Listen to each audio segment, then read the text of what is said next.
எண்ணங்கள நிர்வாகம்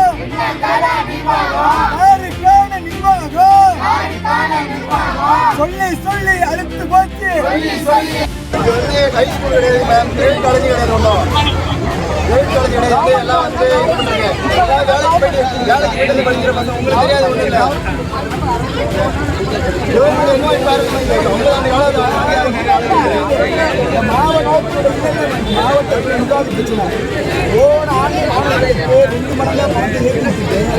அந்த பணத்தை வாங்கிதான்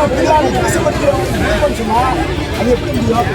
என்னைக்காரு மேலும் போனாண்டு படிச்சு முடிச்ச மாணவன் இந்த கட்டளை பண்ணி தான் ஆகணும். அப்ப பணத்தை வாங்கிக்க முடியும். ஆனா அது வரைக்கும் இப்ப படிக்கிற மாணவர்கள் காத்துக்கானா தேர்வு கட்டணம் உடனே கட்டிட்டு எப்படி வாங்குவான்? இப்ப அடுத்தாண்டு அவரோட கல்வியோட வந்து கட்டுப்பட்டு போகுதுல இல்லை. அப்ப அவங்க கொண்டு போவாங்க.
எண்ணங்கள